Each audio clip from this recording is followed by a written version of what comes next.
Mangaze nunu timalela Simarare mine manangi fasa hachi mupera Eze que no fasa tu milanavo Eto kila kwetu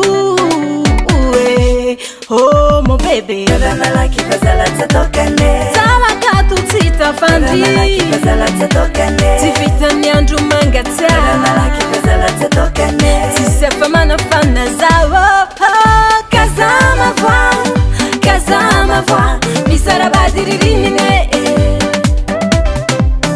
Kazama voix Misara badiririne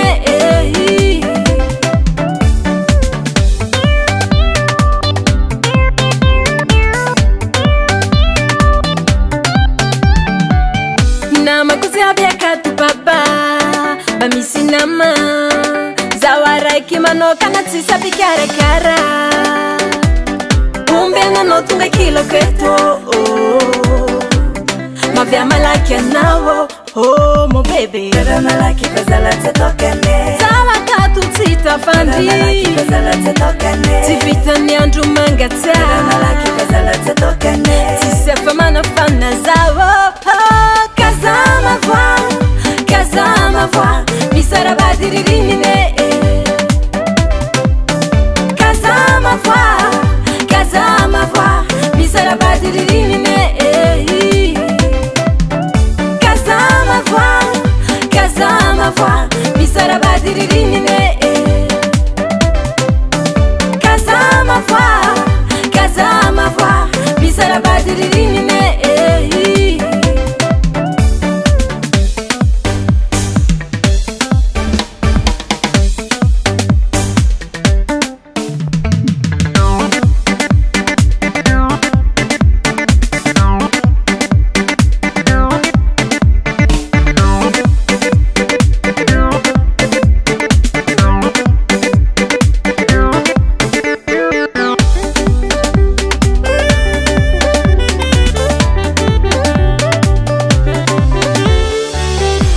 Oh mon bébé Kadana laki fazala tsetokane Zawa katu tita fandi Kadana laki fazala tsetokane Tifita nyandu mangatsa Kadana laki fazala tsetokane Tisefa manafana zawo